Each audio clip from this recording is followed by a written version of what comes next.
sexual content and violence. So if you feel you may be offended, please take the time to leave now. Thank you. And I ever so proudly represent 223.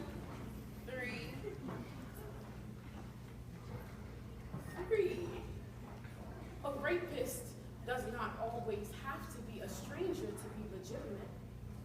Someone you never saw, or even a man with obvious problems. But if you've been in public with him, danced a dance, kissed him softly goodbye with closed lips, then pressing charges will be as hard as keeping your legs closed while 5 fools try to run a train on you. These men, friends of ours, who smile nice and stay employed and take us out to dinner. These men, friends of ours, who lock the doors behind us with a fist in the face to fornicate. These men, friends of ours, who make elaborate Mediterranean dinners and allow the art ensembles to carry out all ethical burdens while they invite their friends over to have you. These men are suffering from latent rapist bravado. And we are left with the scars. The scars of being betrayed by men who know us and expect, like the stranger that we always thought was coming, that we will submit. We must have known. Women relinquish all rights in the presence of a man who can be considered a rapist, especially if he's been considered a friend. And these men are no less worthy of being beaten within an inch of their life, publicly ridiculed by having 2 fists shoved up their ass. Because it turns out the nature of rape has changed. And we can now find them in circles that we frequent for companionship. See them at the coffee shop with someone else we know.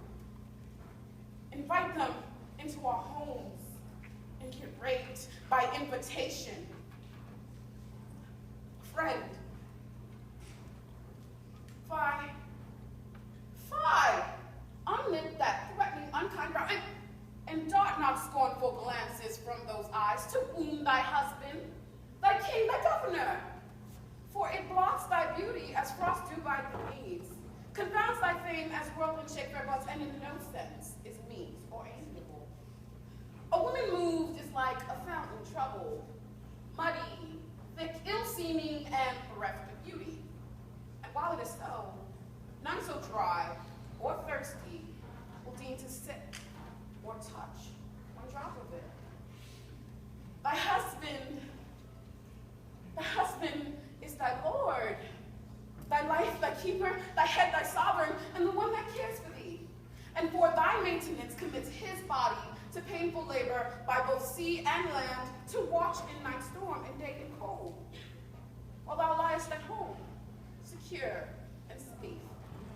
And he craves no other tribute at hands but love, fair looks, and true obedience. Too little payment for such great a debt. You know, a woman oweth to her husband such duty as a subject owes the prince.